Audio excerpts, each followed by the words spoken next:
Celebrating junior bowling, elevating junior bowlers. This is Prodigy Bowlers Tour. Live on tape from Bolero Roswell in Roswell, Georgia, just a few miles north of the ATL, where 100 streets with the word Peachtree in their names confuse visitors 52 weeks a year. This is Coach Randy, welcoming you to episode 114 of Prodigy Bowlers Tour, the 2020 January Classic. Today we put 10 kids through a quick one-game qualifier to seed them 1 through 5. 5 kids in the Bigs division, 5 in the Littles. Only the top 2 in each division would advance to a guaranteed spot in their division's Stepladder Finals.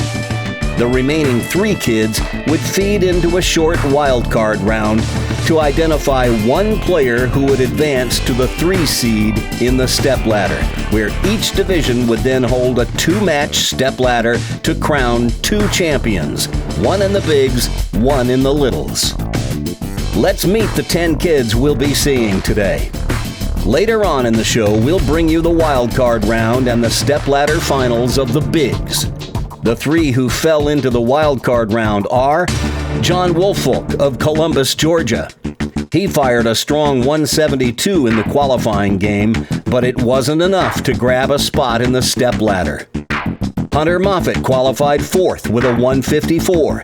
He's in the wildcard round. And in 5th is Andrew Halverson. Andrew is making his first appearance on Prodigy Bowlers Tour today. His 152 in qualifying put him in 5th. The survivor of that wildcard round will advance to the stepladder finals, where he'll meet Christian Minal, our number 2 qualifier in the Bigs. He threw a 218 for his qualifying game. And the winner of that match will bowl for the championship in the Bigs division against our tournament leader, Matthew Bruce, who was on fire in the qualifying game, shooting a 232. And that's our field in the Bigs division. But before we get to the Bigs, we'll bring you the action in the Littles division first. Our wildcard round features 2 first-timers on Prodigy. In the 3rd position is Colton Meenick. At just 7 years old, Colton shot a 121 and just missed out on grabbing a guaranteed spot in the stepladder by 2 pins. He sits in the 3rd position. Our 4th place qualifier is Aubrey Nathanson. Aubrey is the only girl in our field today. Aubrey shot a 101 for her qualifying game. And the 5th place qualifier is Drake Meenick. Drake fired a game of 97 in qualifying. He and his little brother Colton both bowl over at Cherokee Lanes in Canton, Georgia. In fact, 4 of the 5 kids in our Littles field today are visiting from Cherokee Lanes. The survivor of that wildcard round will advance to the stepladder finals, where they'll meet our number 2 qualifier, Josh Greenberg. Josh, with his qualifying game of 123, just edged out Colton. Josh is the one kid in the Littles field today who bowls league here at Bolero Roswell.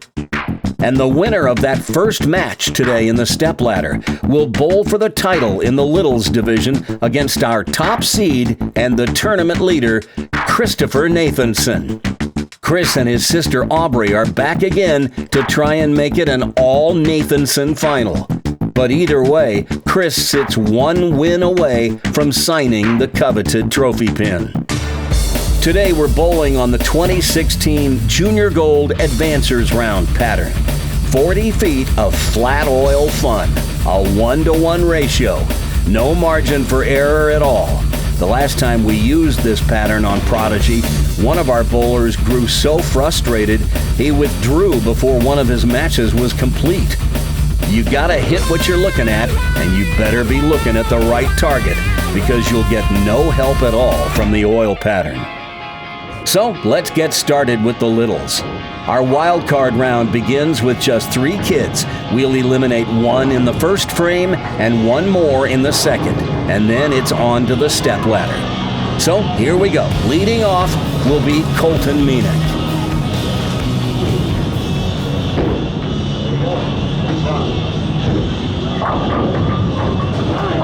And Colton gets 9 on his opening toss, and he looks pretty darn happy about it.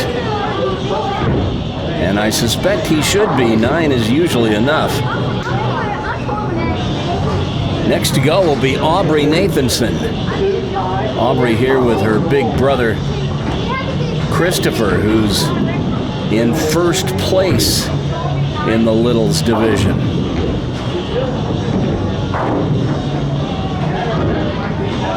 Aubrey moves up, takes a very short approach.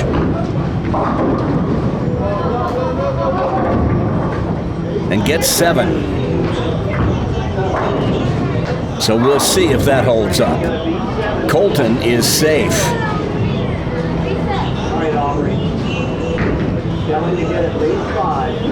And now Colton's big brother, Drake Minal.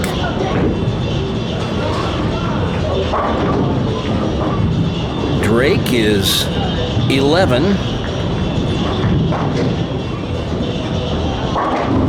And all 3 of these kids bowl over at Cherokee Lanes.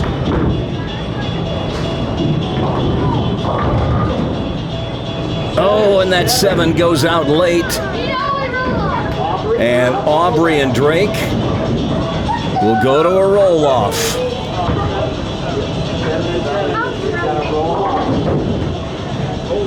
Colton has punched his ticket to the second frame. Aubrey and Drake, one of them will be eliminated here.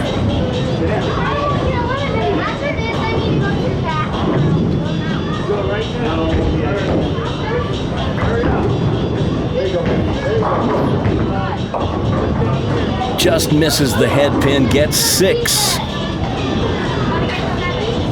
So Aubrey will sit and watch anxiously while Drake gets a free run at it. Gotta beat 6 to advance. If he gets 6, we'll just repeat the process of the roll-off.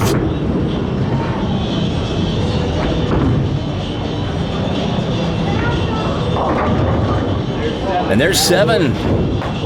So Drake moves on to frame 2, where he'll face his little brother, Colton. And Aubrey, I'm afraid, is done for the day. Now we move to the right lane.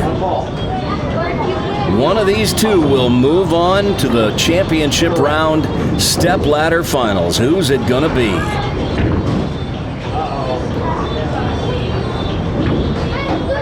Well, and Colton looked like he stuck at the line or tripped. And he's pleading his case, saying that doesn't count. I tripped. Yeah, I'm afraid it does.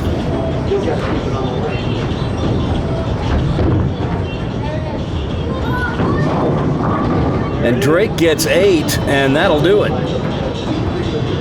So the wildcard round is done, and it's Drake Minal who moves on to the Stepladder Finals. He'll face Josh Greenberg next. Now, bring the spirit of Prodigy Bowlers Tour to your bowling center with Prodigy Bowlers Tour t-shirts and sportswear, including collared shirts with the Prodigy logo printed on the back to show that you support junior bowling. Check out the entire assortment of Prodigy t-shirts in the Brownswick store. Visit PRODIGYBowlersTour.com to see the selection. See the ash gray Celebrating Junior Bowling, Elevating Junior Bowlers t-shirt, or the Who Will Win the Coveted Trophy Pin t-shirt. Or maybe you'd want the one that says, I've come to get my bowl on, right on the front of the shirt, or simply, Bowl Me. There's a t-shirt that says, Bowling. You probably don't get it because it's mainly for smart people. And if you're a proud parent with a junior bowler, we've got a t-shirt just for you. And how about this t-shirt? You're bowling an 8th grader. Prepare to meet defeat.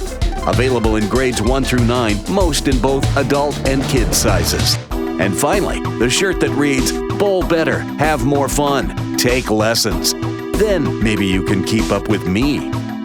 The Brownswick store is powered by the people at Cafe Press, and all of these shirts are available right now. Just go to PRODIGYBowlersTour.com and click on the link to be taken right to the store. PayPal and credit cards accepted. That's PRODIGYBowlerstour.com. Get your bowl on and bring the spirit of Prodigy Bowlers Tour to your house. Order now. Go to PRODIGYBowlerstour.com. That's PRODIGYBowlerstour.com.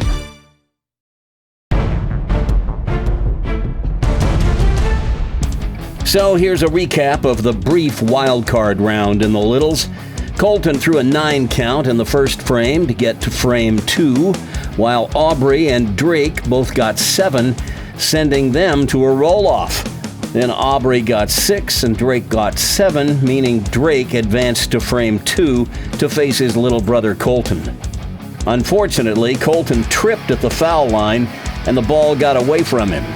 He didn't think it should count. But in competition, you don't get overs. You got to make every shot count. That left the door wide open for Drake, and he walked right through with an 8 count. So Drake survives the wild card round, and now he advances to match 1 of our Stepladder Finals, where he'll face our 2 seed, Josh. This will be an interesting experience for Drake, who's never bowled on Prodigy before, and Josh, who's an old hand at it. Josh had the option, and he has elected to let Drake lead off. And, well, we had this same thing happen last week on Prodigy, where one of our visitors threw his opening ball in the gutter, and then he came back to win it all. So you never know. But on this pattern, you can't throw it that far to the right. It won't come back, as he just found out.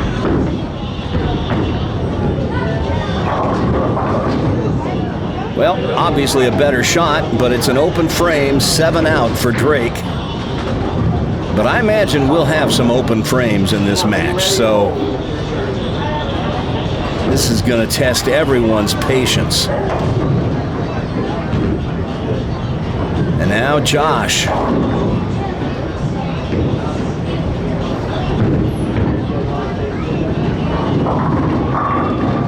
Boom! High flush to start. Josh just steamrolled him.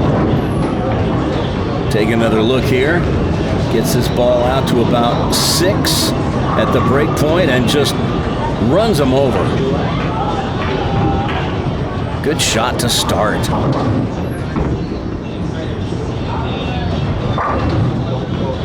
Well, that one got away from him. One of the things Josh needs to learn how to do is to control his axis rotation. And I'm not sure he even knows what those words mean, but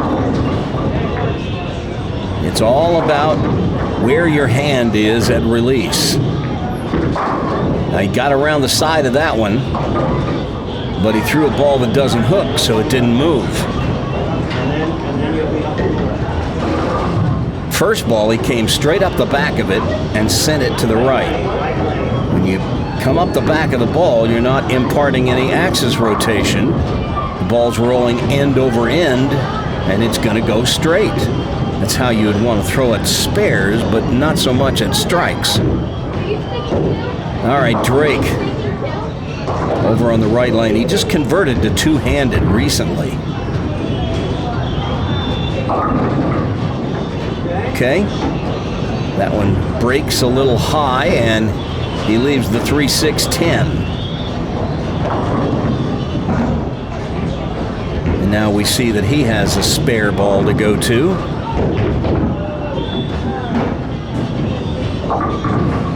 And even that ball hooks a little bit. And he chops the 3-6 off the 10.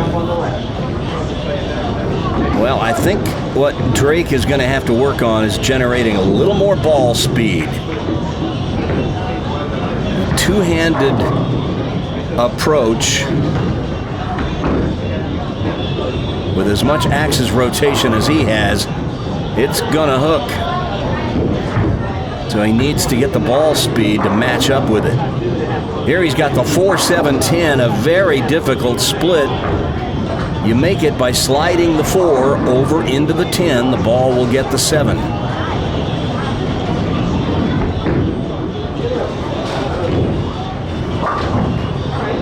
Well, he gets 9 out. So that's 3 open frames. And Josh has a 15-pin lead.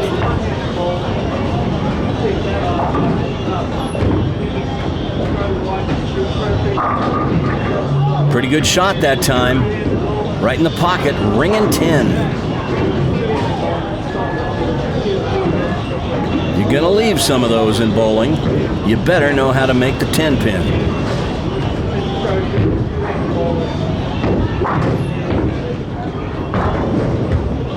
Well, that's where that comes straight up the back of the ball release comes in handy when you're shooting those right corner spares for a right-hander, but he just aimed a little too far right, expecting it to hook some, and it didn't. And that one never gets up to the head pin, and Josh has a tricky cluster here, the 1-2-7-9. You throw it just like a strike.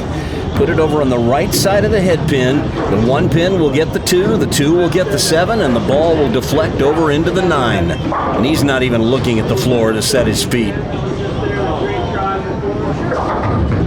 He has no idea what board he's standing on. And that's the first thing I teach these kids. Look here, watch Josh set up. He'll look down, but only to see the ball.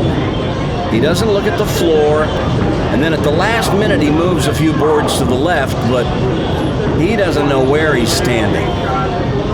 And if you're going to be a good spare shooter, you've got to know precisely what board you're standing on so you can know precisely how many boards to move.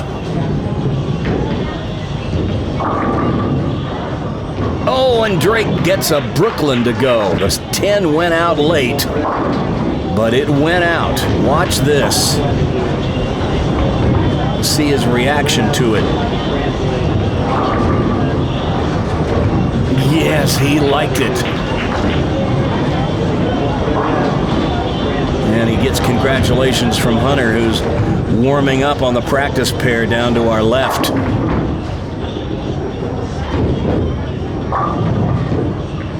But too far to the right with that one. The 1-2-4-7. We sometimes refer to this as the fence. Put the ball on the left side of the head pin. The ball should knock down all 4 pins.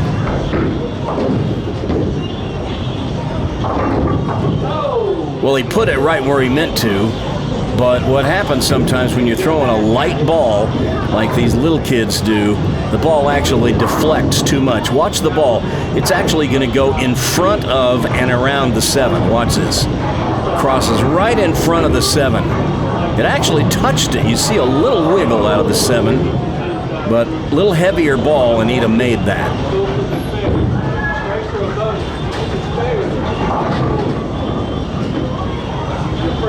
Well, Josh got around that one just enough to put a little axis rotation on it, and it took off on him. A 1-2-3-5-10. Shoot it like a strike.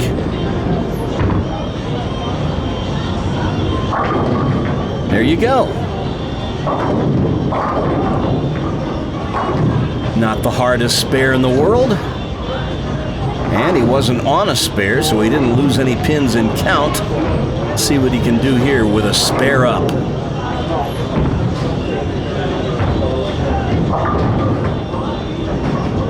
Pretty good shot, just a little thin. The 2-4-5 broke down, and now he's got just the 2.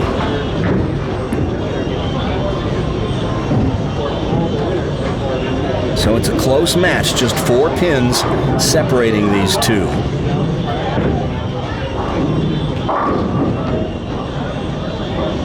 See if Josh can put another spare up.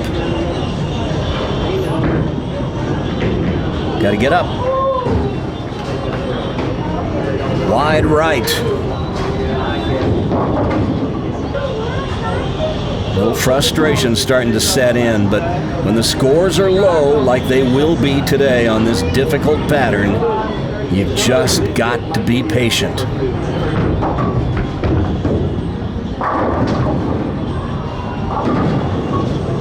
Well, there's the same spare that Josh just left, the 1, 2, 3, 5, 10. Let's take a look here at Drake's swing. I think we can pick up what's going on for him. He tries to spin the ball. See, his hand is way on the side of it. Now, watch where his follow-through goes. Way to the left. It's almost like he sidearms it through release. He just tries to flip the ball around, and that's not how you hook a bowling ball. You just come right up through it with the hand. The fingers will get a little on the side. Pretty good shot there. Almost got the spare, just a little too high on the head pin. And he leaves the 10, but it's still a close match. Still just 4 pins separating them.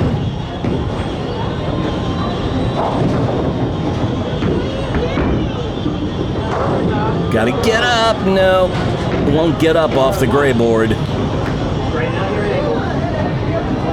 That's twice.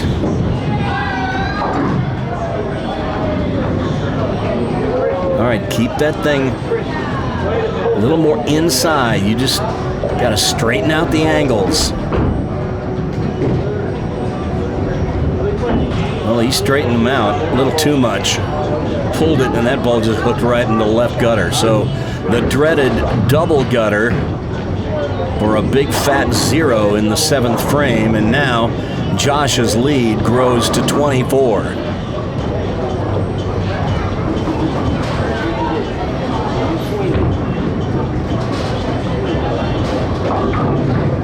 That was a better shot by Josh. It just broke a little high at the end. Again, he really has no idea what board he's standing on. It's the 3, 4, 6, 7.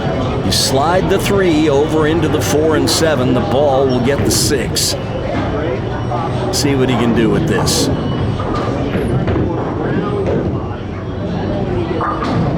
Well, he hit on the wrong side of the 3. So it's an open frame, and that'll tighten things up a little bit. Now the lead is 12. With just 3 frames remaining, this is still anybody's match. As many open frames as we've seen this game, there is no telling who's going to end up on top here. See, there's another difficult spare. The washout. This is the 1, 2, 8, 10. Put the ball on the left side of the head pin. The 2 will get the 8. Throw the 1 over into the 10.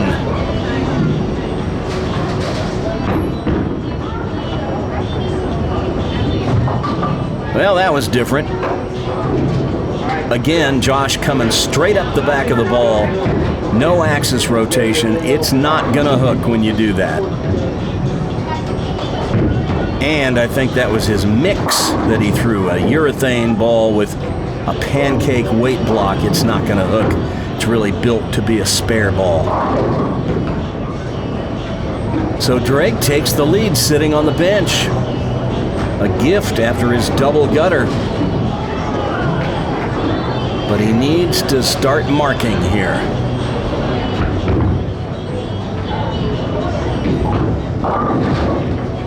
Hooks by the head pin and leaves the 1, 3, 9. Now to make this, you've got to favor the 3 pin. You don't want to hit right on the 1, 3. The ball can hook by the 9. Well, you don't want to throw it there. That's 7 out. And how many lead changes have there been in this game?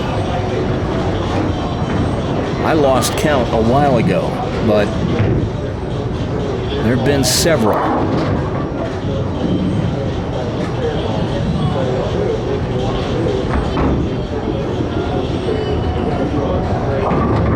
I thought that was headed for the moat again, but it hooks back and he gets 9.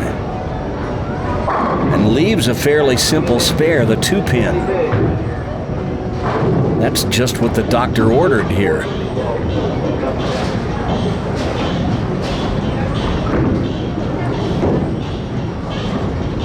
Oh, but his spare ball hooks by.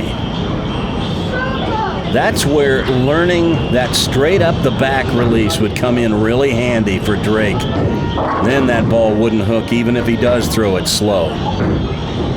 But Josh with a 22-pin lead with 2 frames left.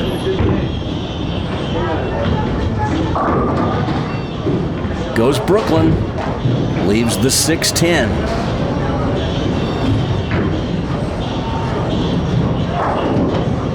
He'll go cross lane at it.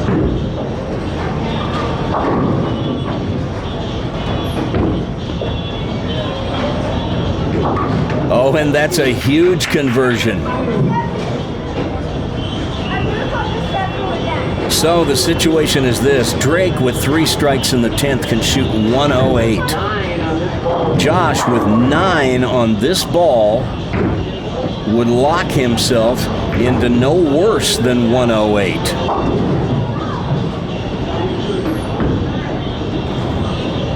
Oh, but he throws it in the moat. And that changes everything. So now he's got to get at least 9 to force Drake to double. If he were to happen to spare here, he could still shut out Drake with 9 on the fill ball.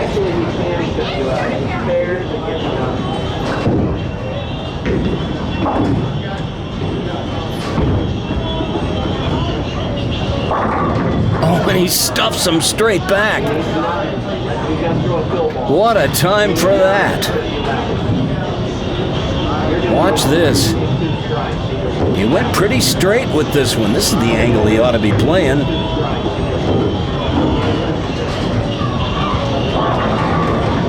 Man, that was right, dead, solid, perfect. Now he needs 9 to win. And there it is. So a 109, that shuts out Drake. The best he can do is 108. So it's Josh who's moving on into the championship match. How about that?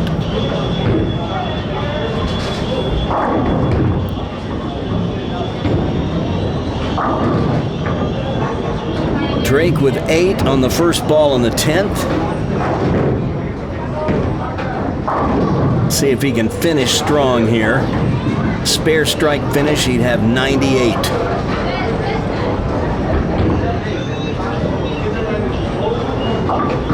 Oh, but he chops the 1 off the 3. It's 9 out and a score of 87 for the little guy who makes his first appearance on Prodigy. Josh Greenberg and Christopher Nathanson bowl for the title when we return.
Well, I knew the scores were going to be low.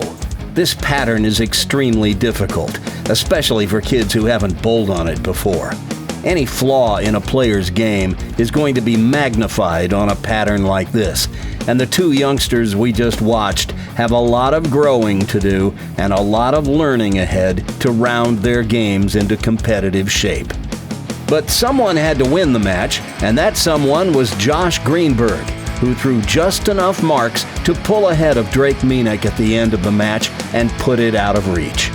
So, Josh has advanced to our championship match in the Littles division, where he'll face a young fellow that I think has a whole lot of potential.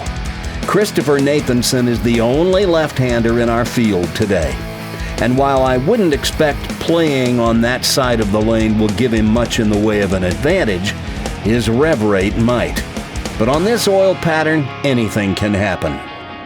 Christopher is looking for his first trip to the winner's circle this season on Prodigy, as he hasn't had the opportunity to come bowl with us much recently. But he's here now, and he looks like he's raring to go.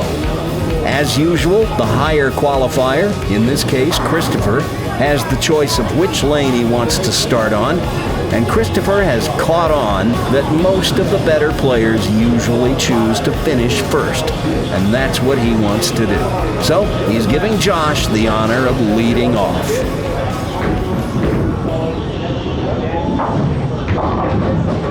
Well, that looked like a pretty good ball until it just dove left at the very end.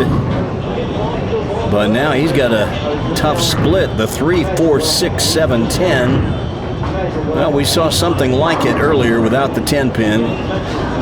Throw the 3 over into the 4, 7. Oh, he went for it boldly and gave it a pretty good ride, just missed the 3 pin. But it's an open frame, 7 out. As we saw in that first match, there likely will be some opens. But now we get our first look at Christopher Nathanson.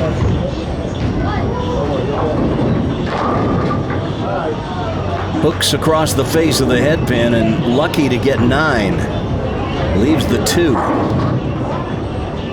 Pretty easy spare.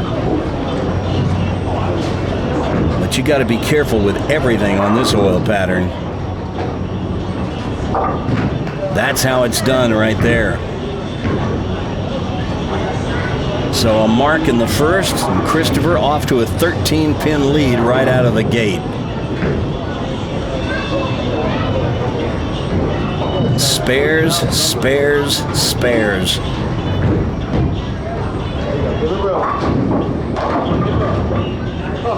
And I'll tell you what, they're a whole lot easier to make when you leave easy ones, especially these single pin spares.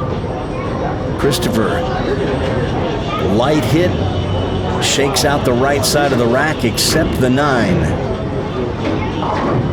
He shouldn't have any trouble with this.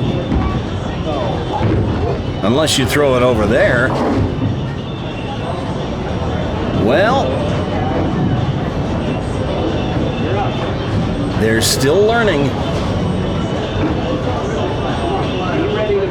And now Josh, despite a slow start, trails by just 1 thanks to Chris's open. That was a gift.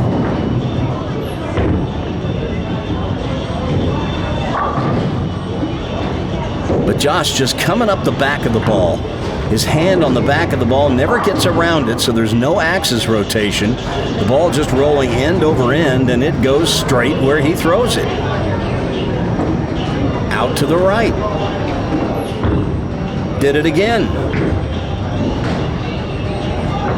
Got to get around it.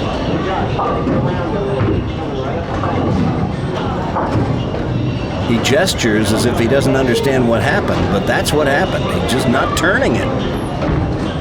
Turned that one a little bit. But that was his spare ball, so it doesn't hook.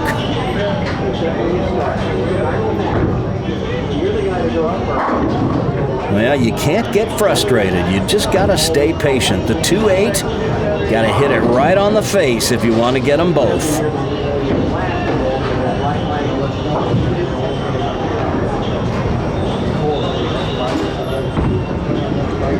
That better hook. Well, it did, but too late. He got the 8 from behind the 2. And that's 3 opens in a row to start the match. Christopher, a 29-pin lead early.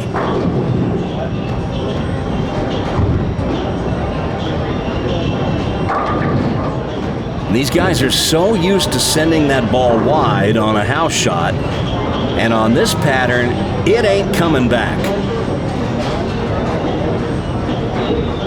He leaves the 1-3-6 to make this move about 4 or 5 boards left. Throw it over your strike target.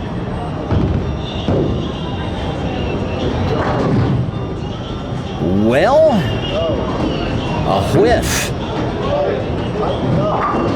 He missed all 3, so that keeps the match close. We've had 6 frames bowled and just 1 mark.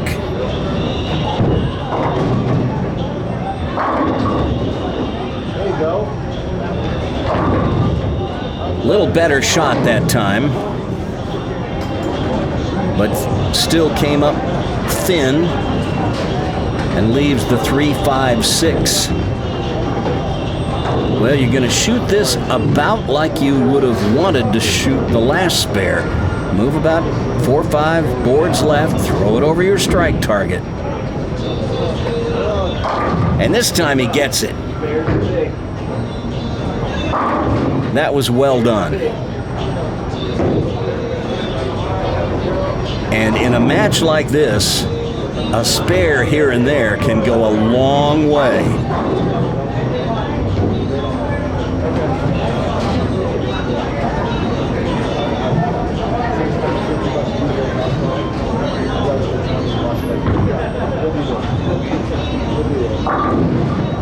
Well, that time he threw his ball to the hooks. He got around it just slightly, enough that it would hook left. Now he's going to his spare ball. I would expect this would go pretty straight, even if he turns it, which he does. And it hooks just a little. Enough to chop the 1 off the 3 and 6. And you can read his body language. There is some serious frustration settling in, and he doesn't even look to set his feet. He turns away. He's mad and confused. The 1-2-4-10, the classic washout. Move your feet about 7 boards to the right. Throw it over your strike target. We'll get it in split screen so we can watch the ball and him. He hates it. Turns away.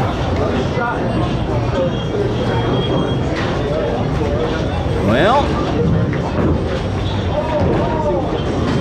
can't get frustrated. It doesn't help.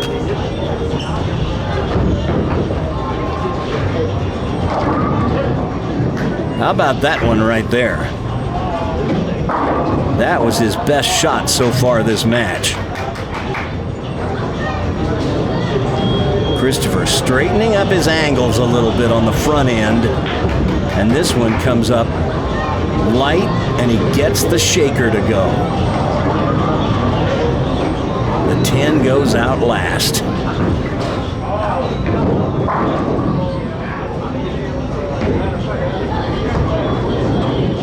How about one more? How about one more? And that double gives Christopher a 52-pin lead. Watch this. Out to about 8 at the break point, and pow! 10 in the pit.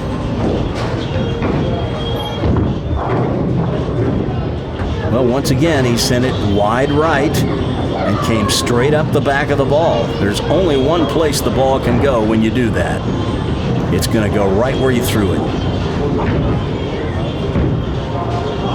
Got to play straighter angles, and switching balls on each shot is not going to help. It's just going to confuse you that much more. 8 out, and he's fighting back the tears now. It's such a helpless feeling. It's a helpless feeling when you're a grown-up and something like this happens. But when you're a kid and you really don't know what to do, you don't know. It's just, what is going on?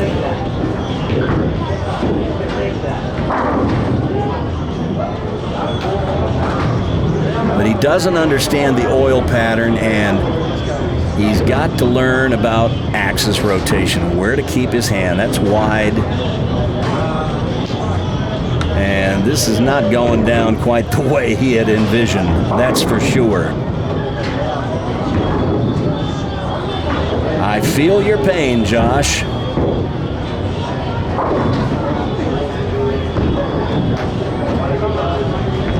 Now, Christopher gave that one a little extra juice at the bottom, and he pulled it. So that was right from the get-go. But working on a double. The lead is 72. He's got some pins to burn, I'd say.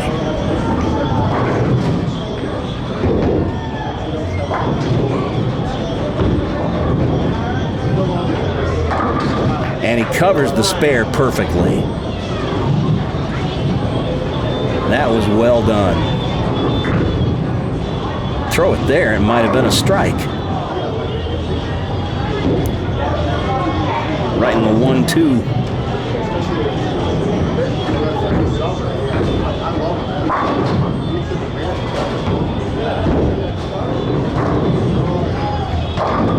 Well, he was flirting with the edge that time. Somehow it got back enough to tick the head pin. But he's got the 3-5. This is a choppable spare coming in from the left side of the lane. Got to be careful with it.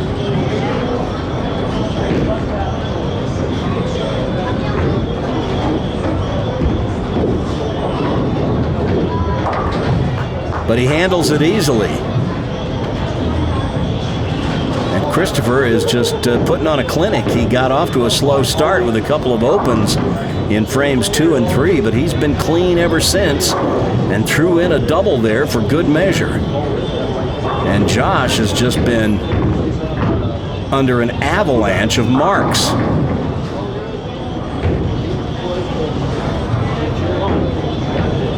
And now he's got the 1-3. Knocked all of them down but the 2 he was trying to hit with the ball.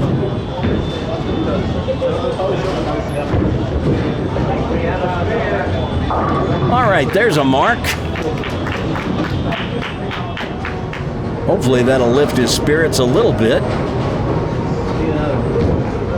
But he's just not taking any time to set his feet.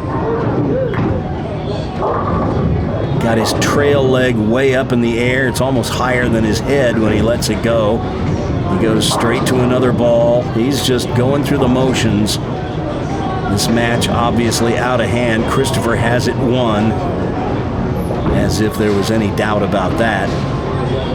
But there's another spare for Josh.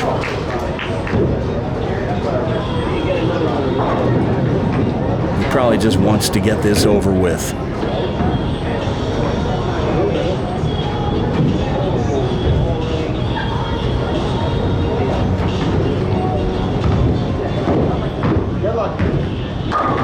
Well, that's right once again.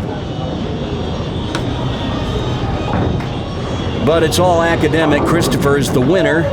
He will be signing the coveted trophy pin today. I believe the last time we saw Chris was on our For Littles Only episode that we shot over the summer back in July, where he finished second to Hunter.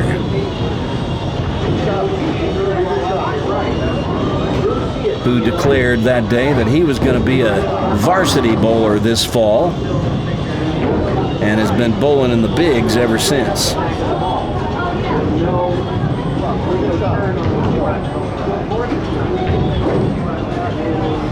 But I'll tell you what, I think this left-handed kid right here,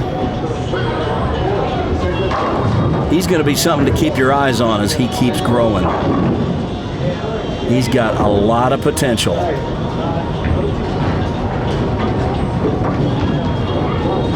and he's got the want to. And to me, that's the first thing I look for. Good shot on the 1-3-8. That's a tricky spare.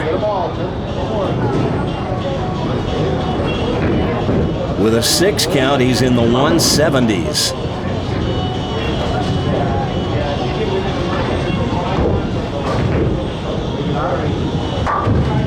Well, it's just going to be 3. Still, a 167's pretty good game on this pattern. All right, Josh needs a mark to break 100.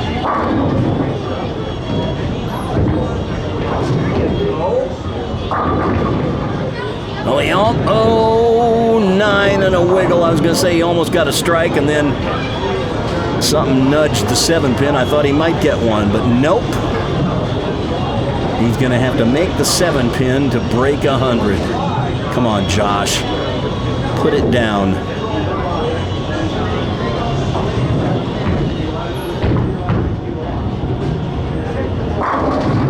Well, it's not to be. He's going to finish with 96. It's Christopher's day today. He's our winner, and the littles will get him to sign the pin, and then we go to the Bigs wildcard round right after this. In the afternoon, when things slow down, when you're wondering what to do, let's go! Go bowling!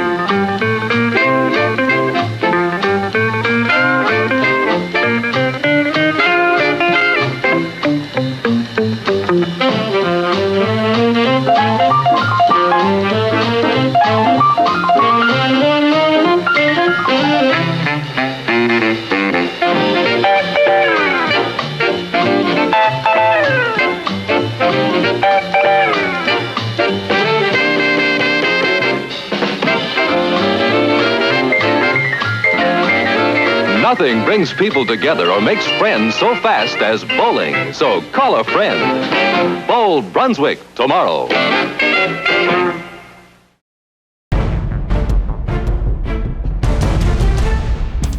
After a bit of a slow start, Christopher just kept filling frames the rest of the way, and Josh never knew what hit him. Christopher just kept pouring it on, and by the end of the game, Josh was ready to cry uncle. So this week's winner in the Littles division is Chris Nathanson. Not his first win on Prodigy, but his first solo win. And I imagine he's pretty happy about it. Look, it's Christopher Nathanson signing the coveted trophy pin for the first time this season. What's the date? Today is 1/11/2019. It's the 50-year anniversary of the Kansas City Chiefs winning the Super Bowl. And some of us are hoping for history to repeat itself this week and in the coming weeks. And look, you're getting a congratulations from your sister Aubrey.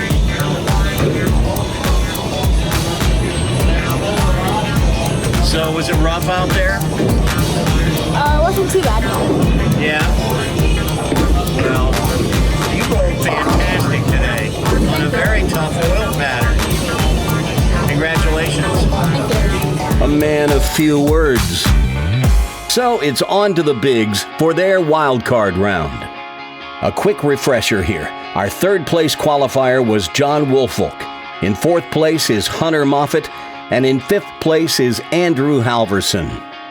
One of these three will become the wild card that will face our number 2 qualifier, Christian Minal. And the winner of that match will bowl for the championship today against our tournament leader, Matthew Bruce. But right now, it's time to get the wild card round underway. They'll bowl in the order they qualified. So up first is the third place qualifier, John Wolfe. Remember, it's one ball. Low pinfall is out. Some of the kids have told me through the years that this single ball elimination format is perhaps the most nerve-wracking of all of them they face, because every ball they throw could be their last.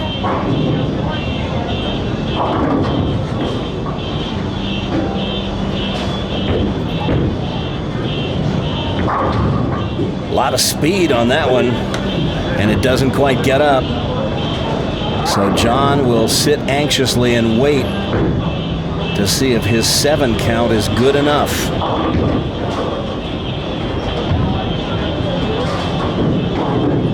Next up will be Hunter Moffett.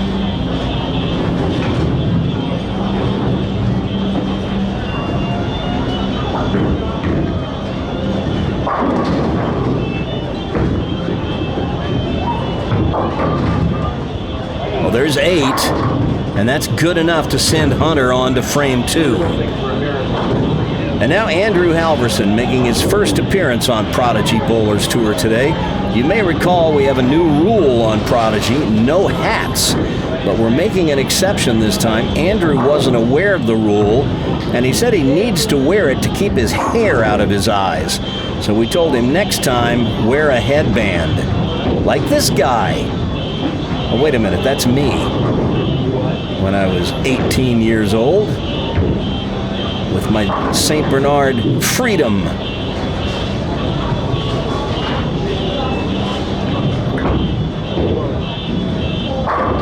Boom!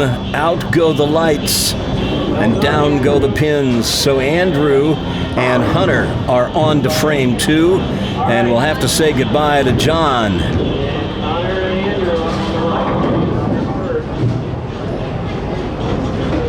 And it'll be Hunter up first in this decisive second frame of our wildcard round.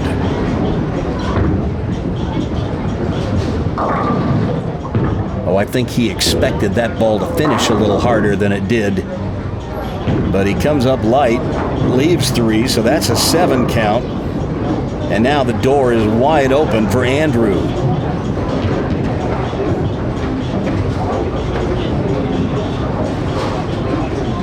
8, 9, or a strike will move him on to the Stepladder Finals. 7, and we'll have a sudden death roll-off. 6 or less, and it's Hunter who will be moving on.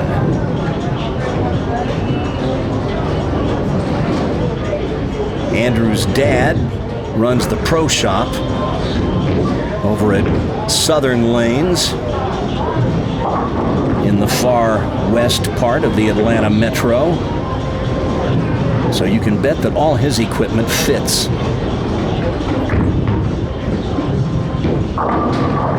Came off his hand pretty good, too. So it's Andrew Halverson who's moving on. He will face Christian Minal, our number 2 seed, in the Stepladder Finals when we return. If you think bowling is still in the dark ages, think again.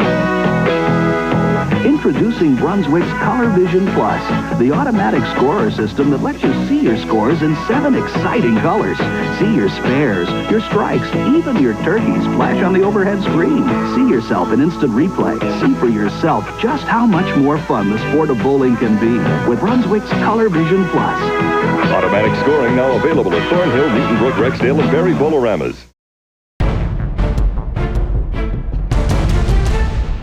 So, just to recap the Bigs wildcard round, in the first frame, John's 7 count came up short against Hunter's 8 and Andrew's strike, so John was eliminated.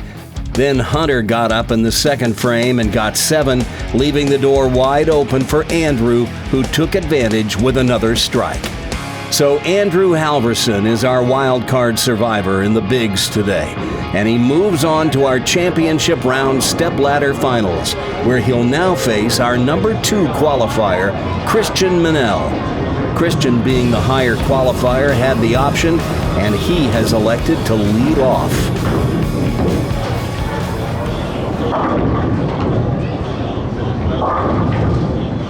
A high hit. Lucky he didn't leave a split. Just the 3-pin.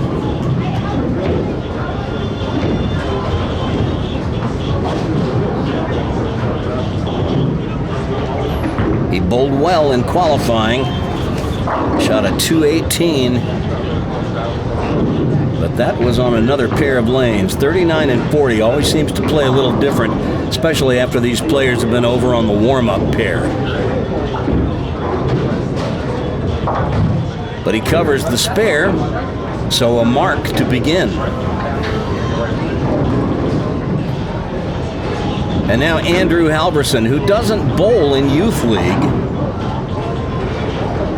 but he practices a lot. He's really only been bowling 2 or 3 years. He's come a long way in a very short period of time.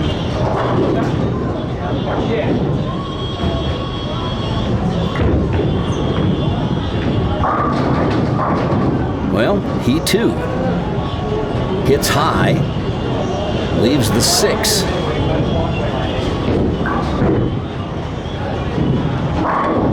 A little jabbering going on between these two. Andrew with his white spare ball will go straight at the 6 from the left side of the lane and make short work of it. So they're all even through 1.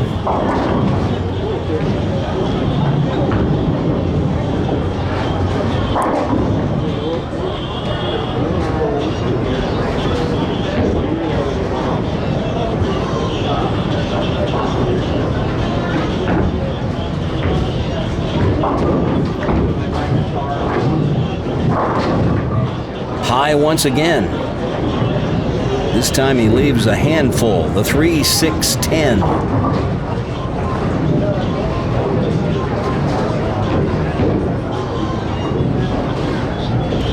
Once again, he'll go with his spare ball.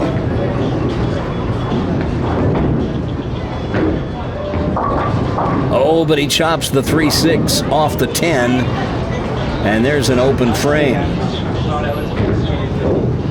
And that hands Christian an advantage early in the match. This is a new ball for Christian. He just got it yesterday. It's a phase 3. Fans the head pin with it on that toss. Leaves the 1, 2, 4, 8. Move your feet about 5 boards to the right. Let the ball drift over to the Brooklyn side. Hit between the 1 and 2. The 2 will get the 8.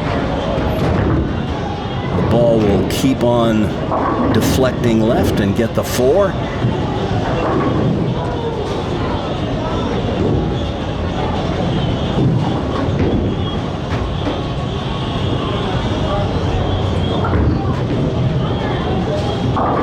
Well done.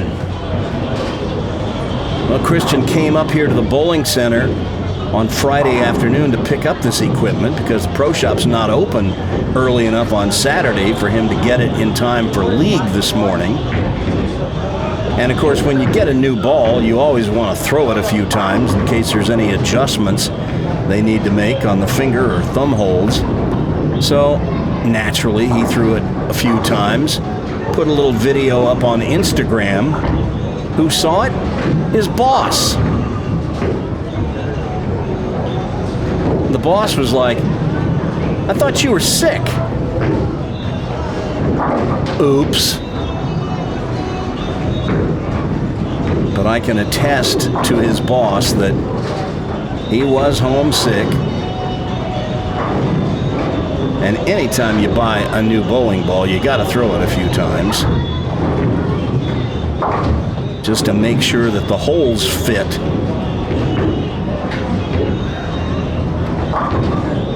Next time, I bet he doesn't post anything on Instagram when he first gets a new piece of equipment.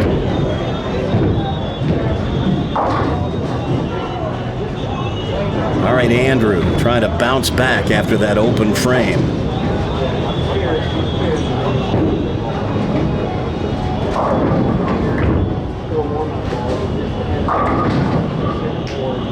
Well, the messenger took out the 10, and that allows him to breathe a little easier this frame. Just the 7 pin.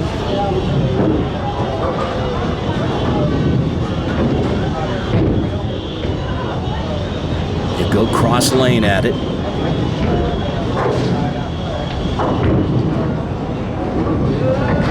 Oh, but he whiffs it. Missed on the left. Well, may have tried to give it a little extra help to get it far enough left and just pulled it. Whatever the cause, that's back-to-back opens for Andrew, and now he is 20 pins in arrears.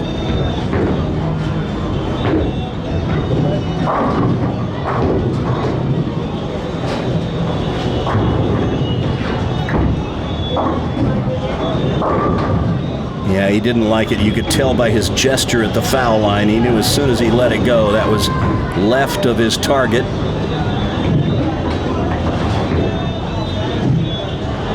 Having a hard time getting the ball far enough to the right.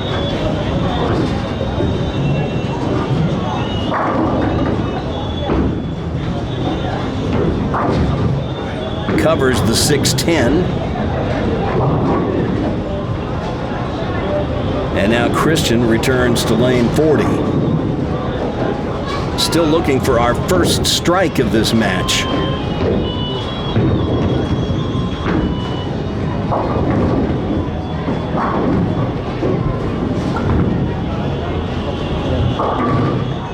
It doesn't happen there. Christian leaves the washout, the 1-2-4-10.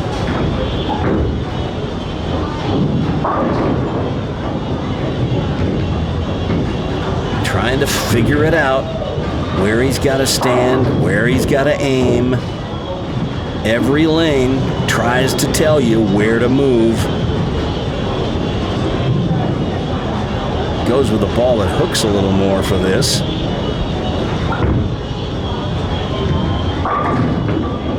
Well, now, that's one way of making it.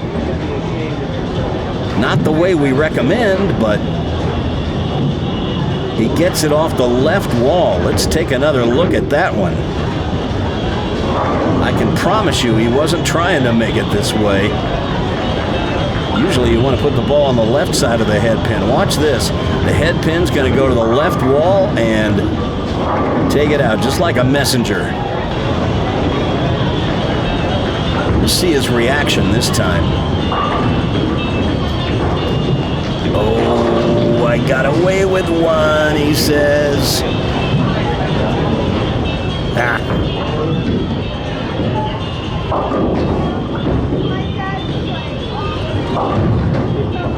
That came off his hand pretty good. It's just wide. And I made a comment last week on the show, what's an episode of Prodigy without Christian leaving at least one 2-10 combination? And here it is. Here's how you make it. Get the ball on the left side of the 2, throw it over into the 10. He's left this thing enough times on Prodigy, you'd think he might make one eventually.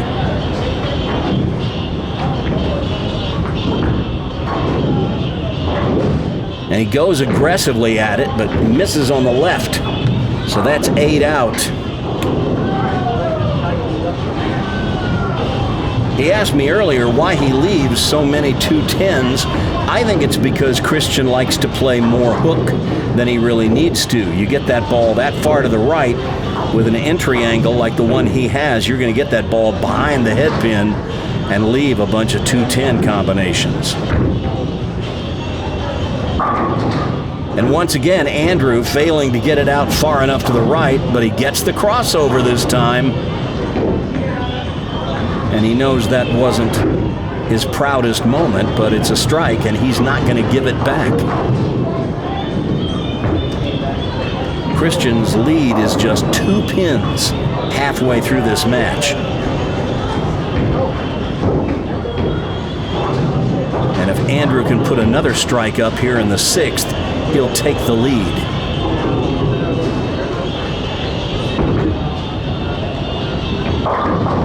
But once again, he cuts it short and leaves the 6-10.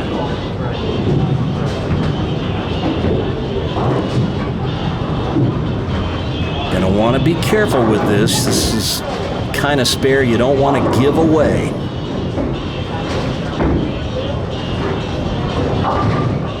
And he covers it.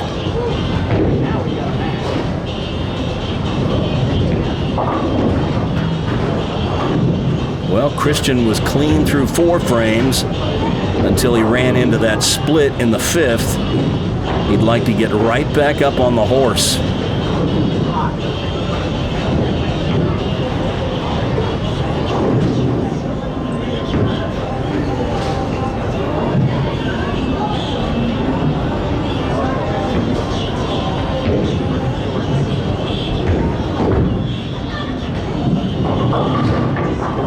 Wide again. He's just throwing it too far to the right. Just got to straighten out the angles.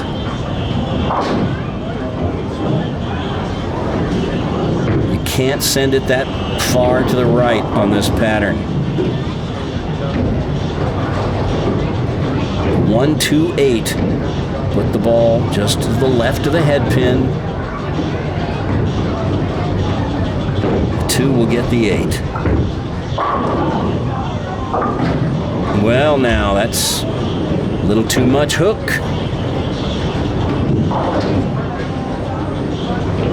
And a little foot stomping.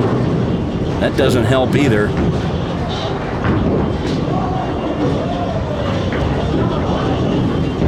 Andrew takes the lead sitting on the bench.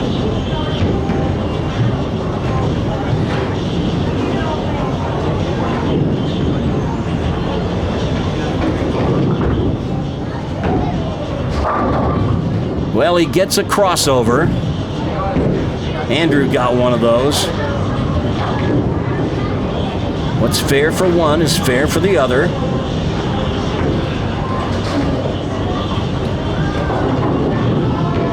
But now Andrew would like to start adding to his lead.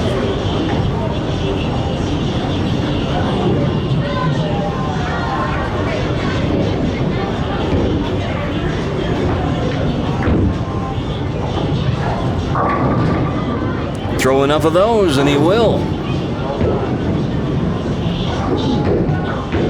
That was a good strike, and as much as he puts on the ball, that's where he needs to live, in that light pocket, that half pocket. Watch this.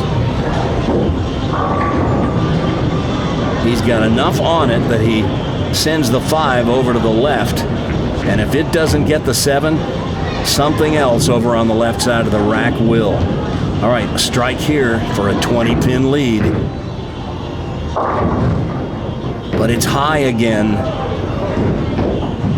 He leaves the 3-6.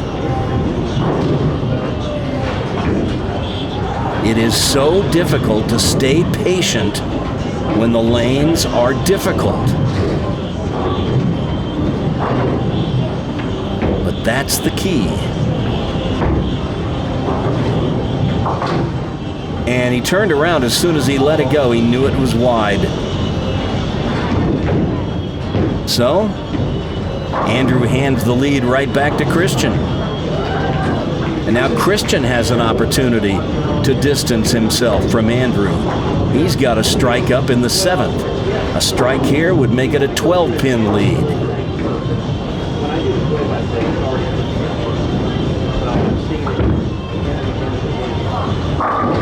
And that's the best ball he's thrown all match.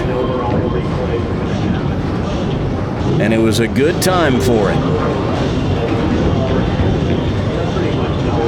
Watch it again. That follow through straight at his target. That's what you're looking for.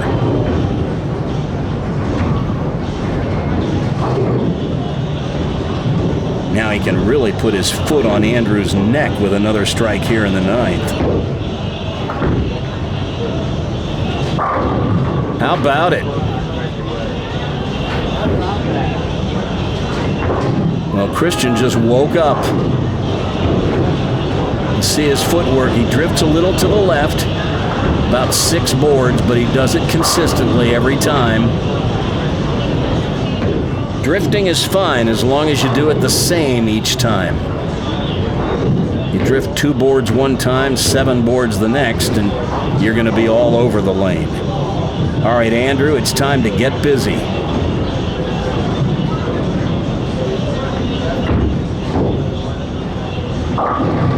And And he just can't seem to get that ball to stay on the right side of the lane.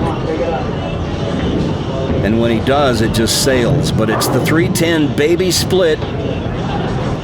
And this is no time for opens. Got to fit that ball right between the two pins. Too much 3-pin.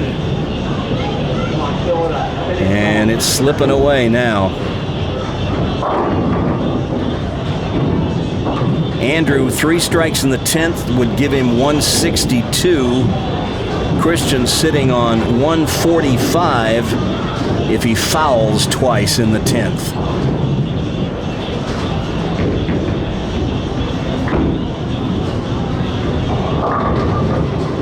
Well, that's not going to get it done. So now his maximum is 152. Christian just got to show up in the 10th and keep the ball on the lane. Of course, we are talking about Christian, aren't we? I don't mean to be mean, but he has a history.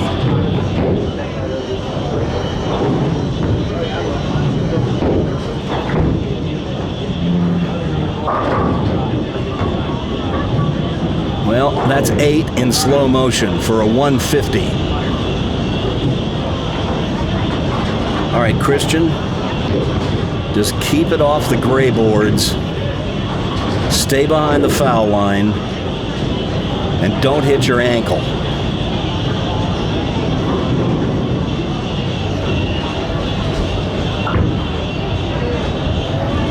Oh, he threw it out toward the gutter. But 7 will do it, and Christian wins this first match in the Bigs division. He will be bowling against Matthew Bruce in the championship.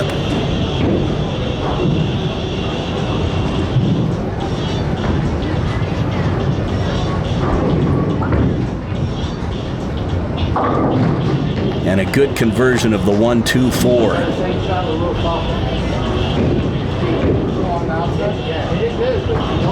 So a strike here for 182.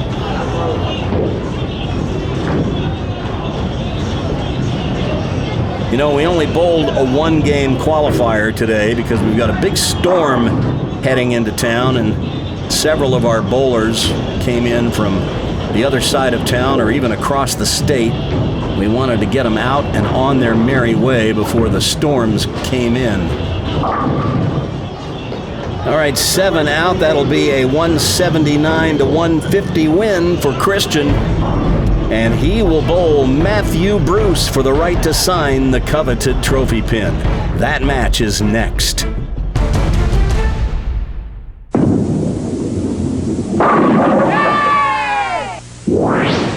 What's even more exciting than bowling? League bowling. At Bowl America! Go for it, Eddie! We really need a strike! I love to hear that cheering. You'll hear it every week. Just join a Bowl America League. New leagues are forming now. So come to Bowl America, where thousands cheer. If you got a steady date or If you're going straight, if you want a swinging time that never is a drag. come on, go Bowling, take your baby bowling. Everybody's bowling. What about me? If you want a place to go where Time will really fly. or take your baby out tonight and You'll be scoring high. just take her Bowling, take your baby bowling. Have more fun, go bowling. What about me? No wheels. I've got a car.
not going to get the high game, but you did just set the record for high series, house record for high series in a youth league.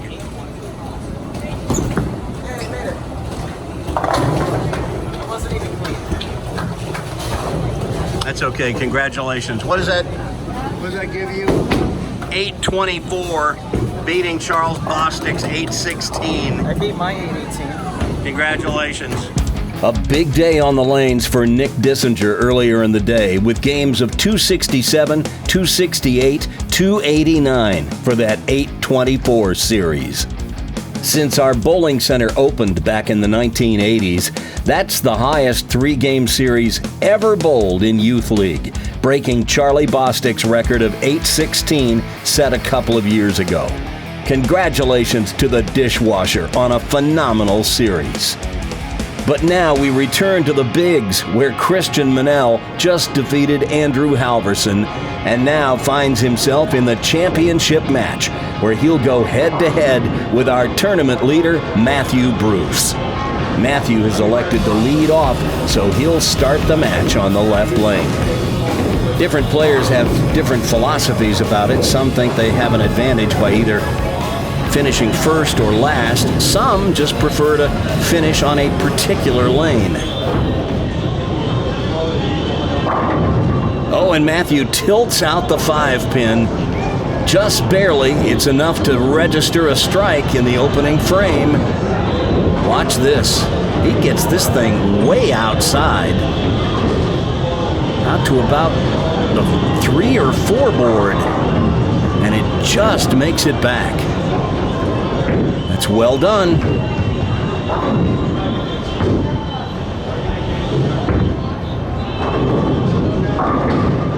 Oh, and Christian gets the 4-9 to collapse. Oh man, that was a little on the lucky side, I'd say. This ball was high. His swing does look better since he fixed his swing plane. Watch this. That 4-9 was very late in going, but it went, and both players have a strike in the first. And Christian comes in light on the second shot and puts up a double. So he takes an early lead. This is a much better shot than the one in the first frame, although they look the same on the scoreboard. Watch this. Little Wally action. All right, Matthew up on lane 40.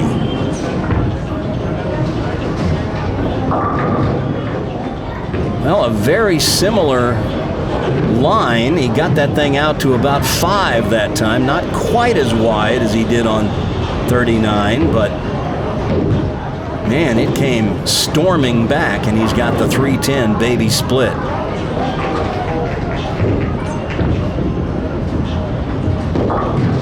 And that's too solid on the 3-pin. So an open frame in the second for Matthew. And he falls 22 pins behind Christian. Still a lot of frames left, though.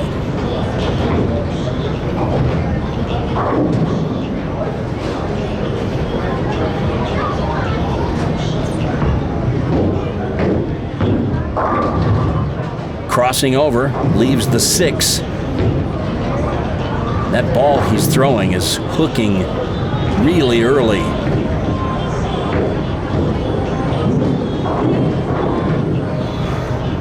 Moves left, goes cross lane at the spare. And Matthews got that straight up the back of the ball release to straighten it out when he's shooting at right side spares.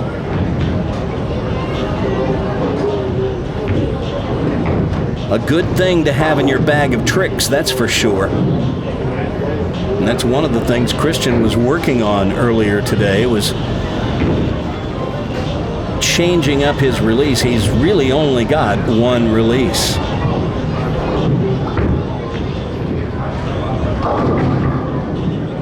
Well, we talked about this earlier. He sure does leave a lot of 210s. 2-4-10 this time. Same difference. You shoot it like a 2-10, put the ball on the left side of the 2, the ball will get the 4. You hope the 2 will get the 10. As many times as he's left this on Prodigy, he's never made it.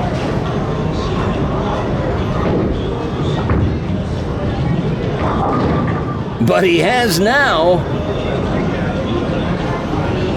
How about that? Well, he was very aggressive in going for the 2-10 earlier when he left it and missed on the left. But this time he measured it perfectly. Watch this. The ball would catch the left side of the 2. It actually goes into the wall and comes back and gets the 10.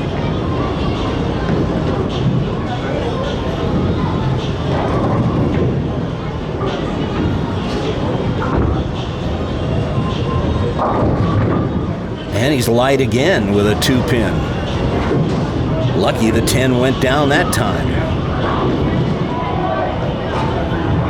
He just got it in his head that he's got to hook the ball more than he actually needs to. If he would come out of the ball a little more behind it and less on the side, with a little less axis rotation, he'd have a much more controllable ball with just as much, if not more, power. And more accuracy. Did I mention accuracy?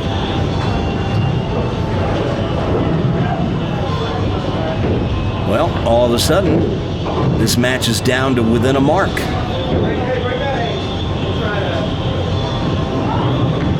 Matthew back up on lane 40, working on a spare, trailing by 7.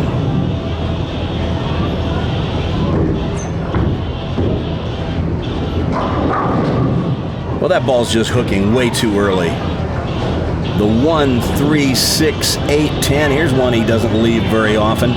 The best way to shoot it is with a straight ball from the left side of the lane and hit the Brooklyn side of the head pin. But you can also make it throwing a hook ball in the pocket. That ball's got to drive through and get the 8. And you can leave a ringing 10 that way too. That's textbook right there. Perfectly done. Hit the left side of the head pin and create a domino effect down the right side of the lane. 1 into the 3, 3 into the 6, 6 into the 10. Ball gets the 8. Perfectly done.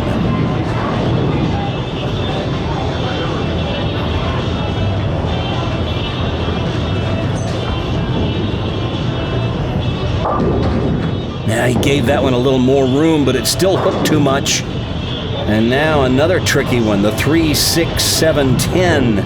Put the ball over on the right side of the 3, throw the 3 over into the 7. He made a great spare in the 5th, but being a good spare shooter is mostly about leaving easy ones. Oh, that was close. But it's an open frame. How close was it? Watch this. Watch the 3-pin. Hard to tell from this angle how far behind the 7 it was, but not much. But Christian's lead grows to 27.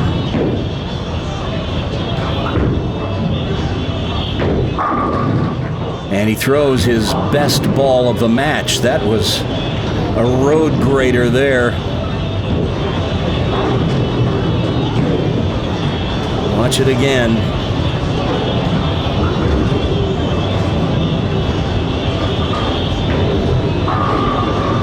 Sucks him right off the back of the lane.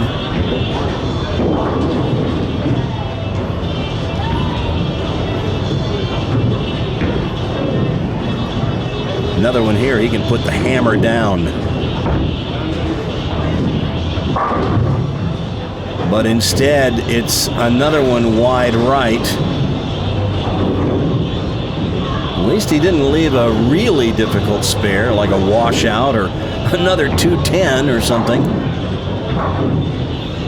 1-2-4. Move your feet about 4 or 5 boards right. Let the ball drift to the Brooklyn side.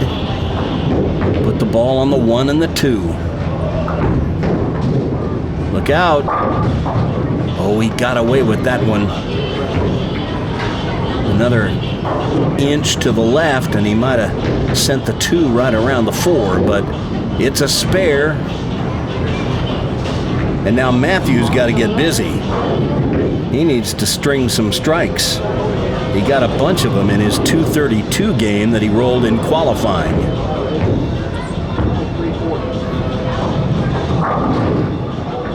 But that one runs away from him. And he leaves the 5-9. You saw him nod his head. He doesn't know what to do.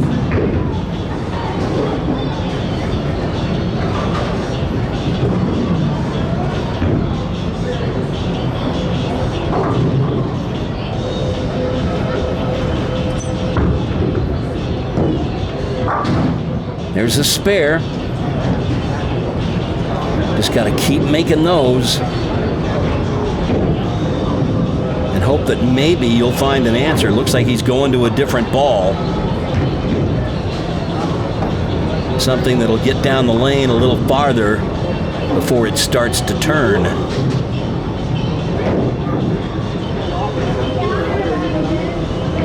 And now he's got to guess as to where to stand and where to aim.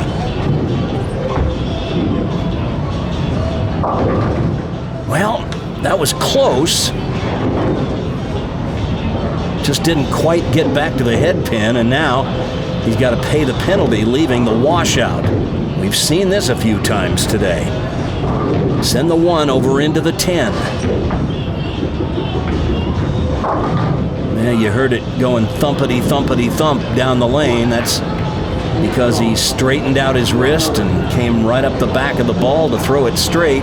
Rolled right over the thumb hole, but misses the head pin, and that's another open. And now Christian, with a 43 pin lead, getting late in the match.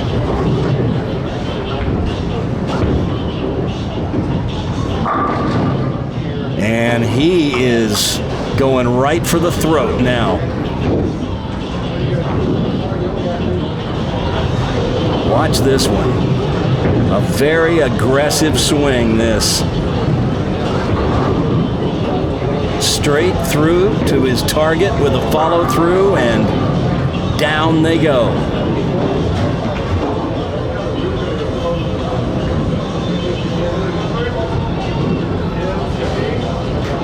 Has he got another double in him? That's a no for me. Now it goes high, and he leaves the 310 baby split. Well, 43 pin lead late in the match on an oil pattern that is not yielding many strings of strikes. He probably feels pretty safe right about now.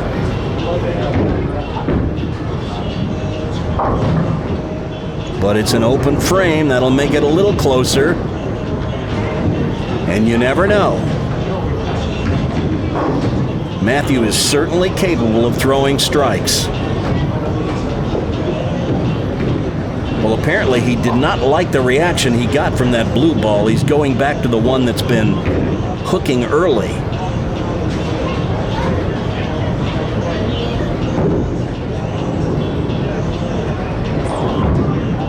Got it wider. Now that was really close. That was a great shot. But just a pinch high. And he leaves the 4, but maybe now he'll have a little more confidence for these last 2 frames. A spare.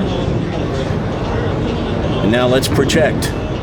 If Matthew takes it off the sheet, strikes in the 9th, 10th, 11th, and 12th, he would shoot 172. Christian would need to stay clean.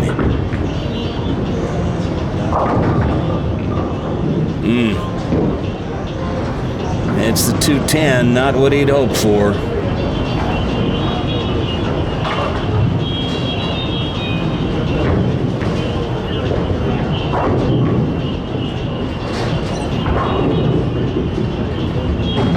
trouble. That means Matthew now with a possible 148. Christian needs 6 pins, and he's got 2 frames to get them.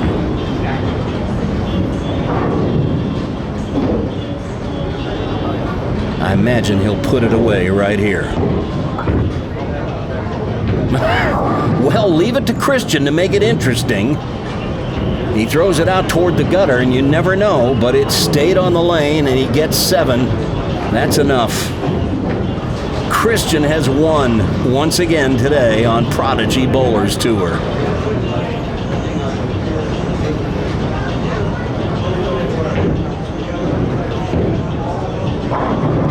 And I know Matthew is disappointed. He bowled so well in the qualifying round, only to come up empty in the championship match.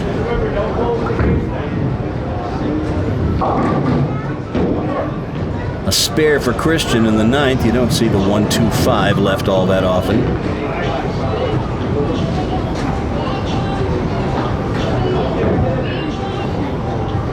Possible 193 with 3 strikes in the 10th.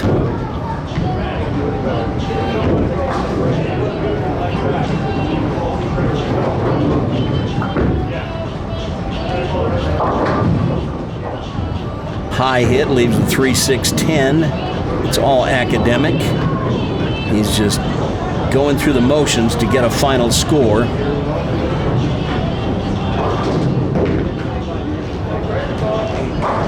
A spare strike finish would give him 180.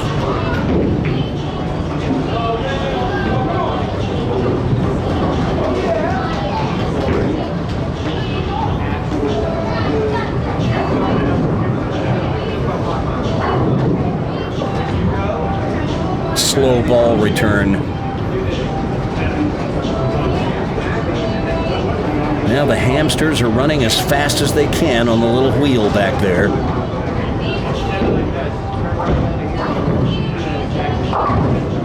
There's a conversion.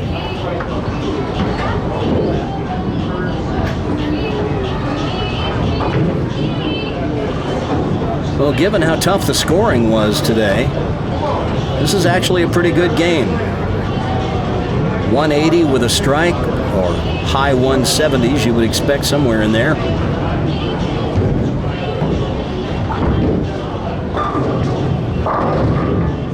$178 to go along with his 179 the last game. Steady performance. And now Matthew will close it out here.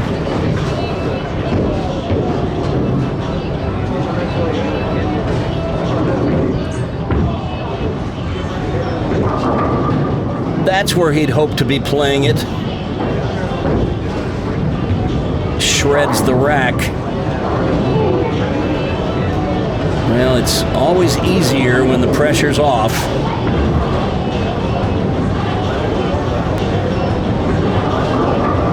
It's one of the best shots he's thrown all day. Possible 148. And it doesn't quite get back, so he's left with the 2-8. Double wood spare. Even though the match is over, these kids never stop trying. I love that. But it's a 178-138 win for Christian Minal, and he'll sign the coveted trophy pin when we return right after this. Hey, Prodigy Land, it's me, Coach Randy. You know, in recent weeks, you may have seen a lot of videos popping up on YouTube talking about YouTube's new terms of service and the Federal Trade Commission, or FTC, and something called COPPA, or the Children's Online Privacy Protection Act. A lot of YouTube content creators are freaking out right about now over how this change could affect their ability to earn a living from their work creating quality children's programming. Making money has never been my primary motivation for producing Prodigy Bowlers Tour, And it's a good thing, because if it was my primary reason for doing it, it would be a huge disappointment. I get about $300 a month from Google AdSense from those ads you see that run before the video starts playing. And that's one of the reasons I invite fans of the show to become Prodigy patrons through patreon.com/Prodigy Bowlers Tour.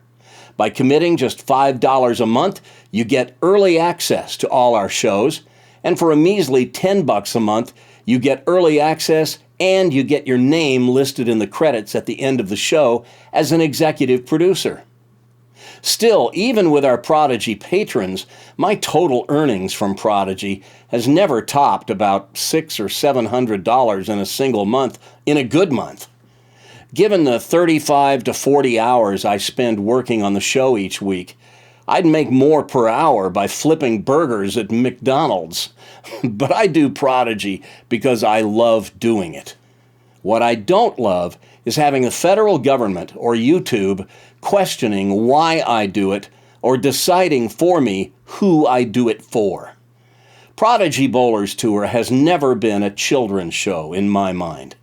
Now, understand, in the context of the FTC and COPPA, a child-directed show is one that is programmed for kids under the age of 13. And while Prodigy certainly has a few kids under 13 who bowl on the show occasionally, the show is as much for their parents as it is for the kids themselves. And most of the kids you see bowling on Prodigy are well over the age of 13. So it's never really been a children's show in my mind. And now we learn that YouTube hasn't even been quite as honest with creators as they could have been. By forcing us to self-designate whether we make our videos for kids or for adults, YouTube has completely ignored a mixed-use designation that is clearly in the COPPA law. Prodigy Bowlers Tour is for viewers of all ages, and I hear from viewers of all ages all the time, from grandpas like me to young adults to teenagers and the occasional preteen. Most of the preteen viewers I've heard from watch the show with their parents. Honestly, one of my favorite things about Prodigy is how it brings families together. So with the future of revenue from these videos very much in doubt, thanks to the changes that are coming from YouTube, the FTC, and COPPA, I'd like to invite you once again to become a Prodigy patron.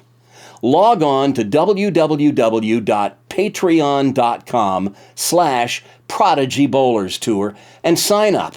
It's easy and inexpensive, and you'll be supporting a show that is watched by lots of families who support this awesome sport that we love. And in so doing, you'll help me stay in the game regardless of what happens with COPPA, the FTC, and YouTube. Thanks for watching Prodigy Bowlers Tour and for being part of Prodigy Nation. And if you're a Prodigy patron already, thanks.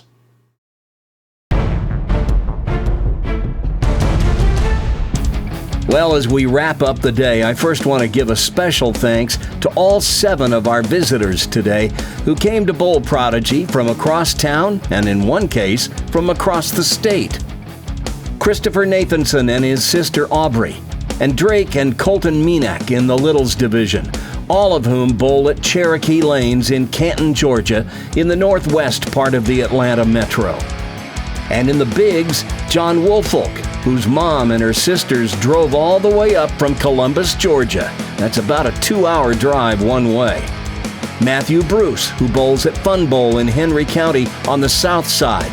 And Andrew Halverson from Southern Lanes out on the west side of the Atlanta metro. We always welcome visitors to Prodigy Bowlers Tour, and I hope you guys all had fun.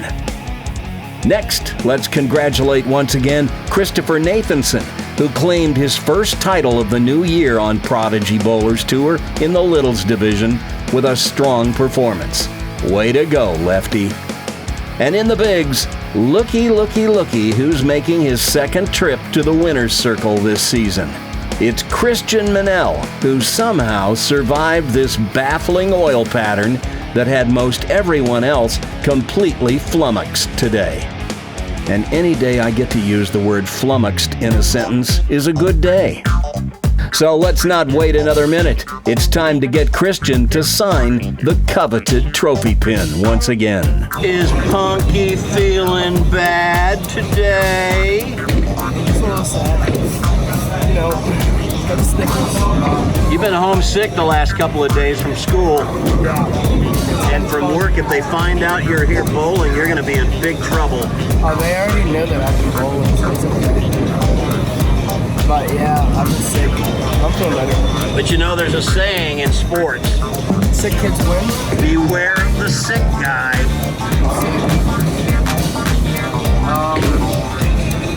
What did I sign last? I've only signed this thing like once.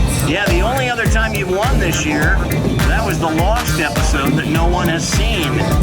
This is actually your second win this year. Just so y'all know, I did sign it on December 7th. Yeah, you did. I'll sign this right underneath it.